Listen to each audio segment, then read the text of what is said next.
I've got Lady Deadpool, and this one took forever to get to me. It was shipping for like a month. But anyway, we got it here now finally. Good timing with the release of the Deadpool movie and its success. Hopefully, that means that this statue does well for them. But it's here finally, so it's review time. So, standard Bishoujo packaging, nothing out of the ordinary here. Shinya's art on the side, which is great, as always. You have a couple pictures of her on the back. Description down here basically explains where she came from and what her story is. Basically, she's just a Deadpool from another universe. There are several of them that make up a team. She's one of them. Spider-Gwen coming soon. Not soon enough. Gwen's going to be good. See, they showed the face sculpt of the unmasked Gwen, and it looks great. Can't wait for that one. So, let's take a look at Wanda.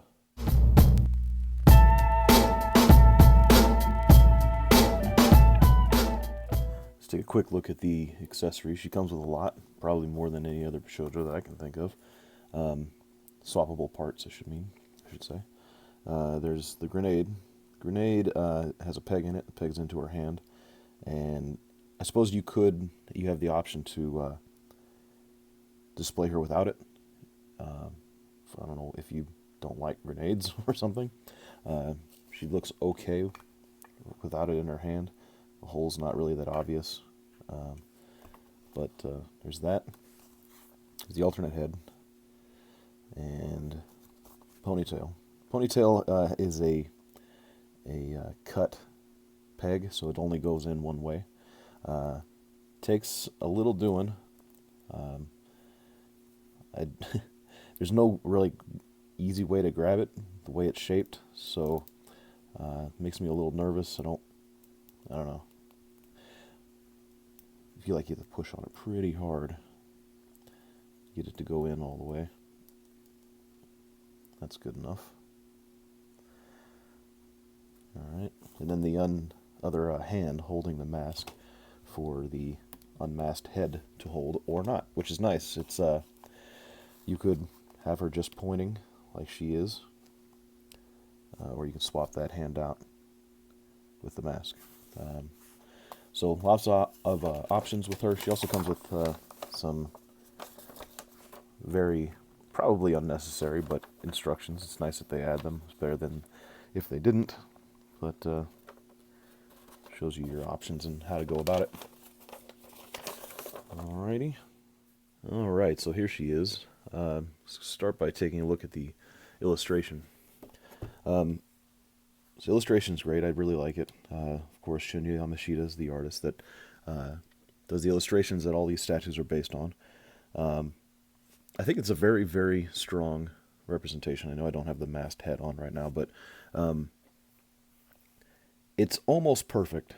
But I can't help but feel, like always, that there's something lost from his art to the statue itself. Statue, they've added, feels a little taller, her proportions are a little lankier in the statue, I feel like, than they are in the illustration.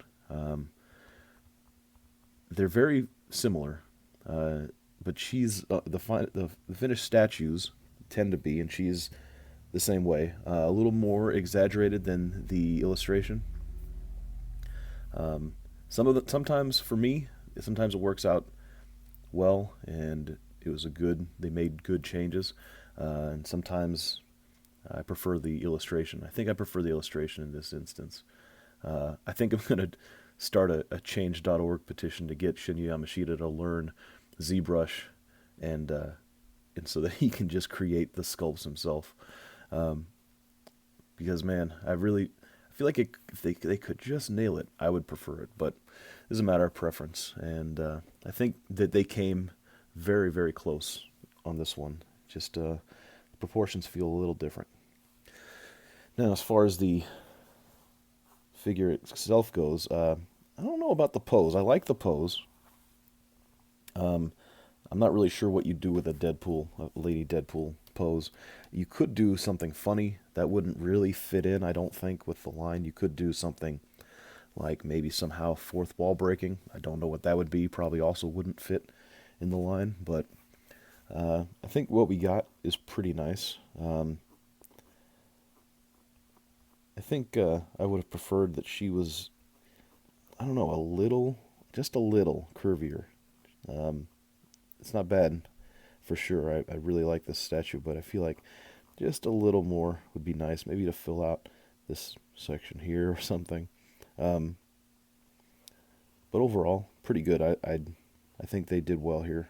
Uh, so paint wise, uh, it's great. I think the paint is amazing on this statue. So her costume's got a very kind of matte, uh, kind of satiny finish. Uh, the light bounces off the black very nicely. Um, I think that's really the best part of this figure is the paint work they've done.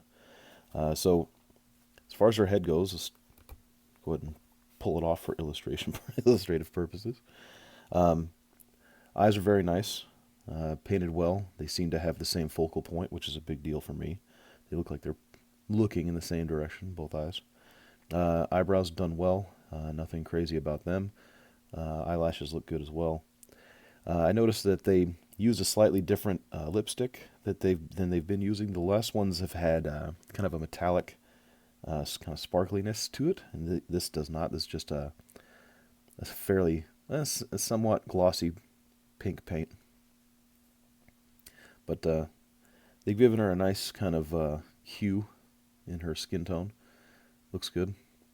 Uh, they also did a really good job sculpting her hair. Her hair looks great. Um, as far as the hair goes, I had never seen unmasked Lady Deadpool before it was before Koto or Shunya's illustration was shown, and I didn't like the hair. I just don't care for that style. It's very 80s to me, and the reason it looks like this is because it's based on. I think Rob Liefeld was the first to draw her, which would make sense. Rob Liefeld created Deadpool, and I don't know about Lady Deadpool. I'd imagine he did, but I could be wrong. At any rate, Liefeld. Uh, I'm not surprised that her hair looks like this, given that it was based on a Liefeld drawing. I'll put it that way. Anyhow, well painted, well sculpted. Um, I don't personally care for the style, but it's very well done. As a matter of fact, let's go ahead and swap this head out and put on her masthead. Masthead is painted the same way. Um, Very matte, nice, kind of rich colors. Shaded in a little there. You can see some subtlety in the shading around the stitching. Looks great. One of the things that I noticed is this actually is a little hard to put in. Since it doesn't come with this head on in the package, you've got a little bit of finagling to do. I try to grab right the torso here so you're not putting any pressure on anything like her swords or the hair or anything, and then just press down. You don't want to break anything off of here for sure. Let's go ahead and swap her hand out too. One of the things I noticed is that so this came in a little plastic bag, this mask here, and it ended up getting worn and developed some shiny spots, which is unfortunate. It's painted well, same as the other, decent shading and all of that, but it just got shiny in the little bag. That's too bad. Maybe they need to use a different kind of plastic to put these in. Maybe something that's also kind of matte. The one that she was in, the rest of her body was in, is kind of matte. The plastic that wrapped around her to stop this kind of thing from happening. They should have done the same for the mask itself. And then there's the alternate hand for that arm. It's just a thumb pointing at either herself or the description on the box says that she's pointing to the grenade, which is kind of what it looks like, so that's good. This head is the one I prefer for sure, even though they did a good job with this one. Between the hairstyle and the fact that this just looks a lot more like Deadpool, it's a little more iconic. It's the way I will be displaying her, and I think it looks great. It's very nice. I think it pulls together the pose. The hair gives it a nice, kind of helps fill it out, I think. And yeah, I really dig it. So let's take a look at the paint work here. So you have the swords. The handles on the swords are very nice. You can see the gold inside of the handle, inside the wraps there. I don't know the samurai sword terminology. I know all of these things have very specific names, but very well done. Lots of detail inside there. You can see the gold inside the handle. And the rest of the scabbard here is very just kind of plain, which they ought to be. That's kind of Deadpool. The scabbards don't have any, detail work on them. She's got the metallic collar, wristbands, armbands, and ankle bands. They're all gunmetal. They're all done pretty well. The color is nice and deep and reflective. It's actually different than the belt. This Deadpool logo on her belt is a different kind of. It's more silvery. The paint in the eyes is matte black. Doesn't look like exactly the same paint as it's on her, the rest of her, but it's a matte black. Nice accurate paint apps, pretty much everywhere. She doesn't have a very intricate design, but it's nice to see all the lines are nice and crisp and clean. Koto's really good at that. Their paint work is very well done. There's a little Deadpool logo on her grenade. There's a grenade in the hand. I really like that it pegs into her hand, so you don't have to worry about it falling out. It's one of the reasons I put the handcuffs on Poison on her belt, is because I didn't want to worry about them falling off her hand. So that's really done well.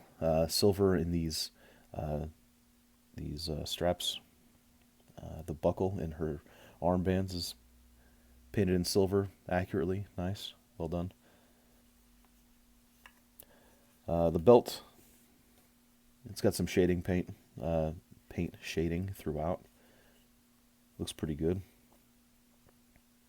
Again, nice and accurate. No, nothing's bleeding over or missed the mark. And there's the base, the Deadpool logo, which is, I think the best you're gonna do with this figure. If she wasn't standing on that, it would have been a little weird, I think. So that looks good. Okay. So I don't really see too many flaws with this statue. Mine came out just fine. There's no paint missing or paint scraping off or anything like that. Like I said, I got a little shininess with the alternate mask, but that's not that big a deal, especially since I'm not going to be displaying her that way. I kind of feel like that if they would have been a little bit closer to the illustration, I would have been a little happier about it. But all in all, I think they really did a good job. She's really tall. We'll do some size comparisons here in a minute, but much taller, bigger figure than I had imagined. Which, supposed to be 1/7 scale. Scale is a funny thing when it comes to Koto. They are, I don't know, they're inconsistent at best. And I kind of hope at some point they decide to just do these things in an actual scale so that, they size well with each other. She's not huge, but she's a lot bigger than most Marvel Bishoujo. She's closer to, well, like I said, we'll do the size comparisons. She's closer to She-Hulk maybe in height. I'm not sure how tall she's supposed to be. I know Deadpool's not tall. He's never really been a tall character. I don't know why she would be. But yeah, I really dig it. The matte paint work on her really looks good. So let's go ahead and do that size comparison. Let's get into that. So here she is with the last two Marvel releases. At least I think so. I'm pretty sure She-Hulk came out after Jubilee. But at any rate, you can see she's pretty big. She's about as tall. Yeah, not as tall, but very close to She-Hulk. Wasp is not that much shorter than her. It seems like the 1/7 scale for Marvel has gotten bigger, which I'm all for. I think that ends up it makes for better looking statues. I just kind of wish that they would, just make things in scale and stick with it. the stuff that they've made, they're not going to be able to change. Just start from now and make everything in scale with the 1/7 scale would be great. But if they're all about the same size at this point, I think I'd still be happy. But it would be a lot cooler to me if She-Hulk was just way bigger than Wasp. And if that means that you end up with a bigger statue, maybe a couple more bucks, I'd be okay with that. But anyway, she fits in well. This is a color scheme that has not yet been seen in the Marvel Bishoujo line, and so she fits in pretty well, I think. And overall, I'm really happy with her. I think they did a good job. Maybe, if it were me, I'd have made the caboose a little bigger. It's nice, but, I think we could do better. Overall, I think that she's a great figure. I don't really see any downside to her. Maybe you're sick of Deadpool at this point. I know some people are.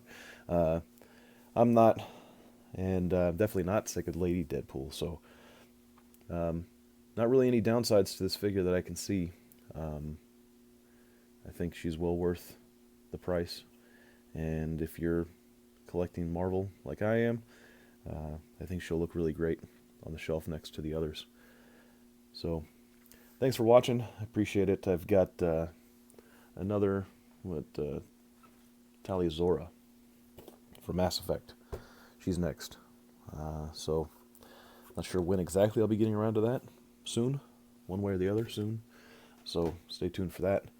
And I'll see you on the next one. Thanks.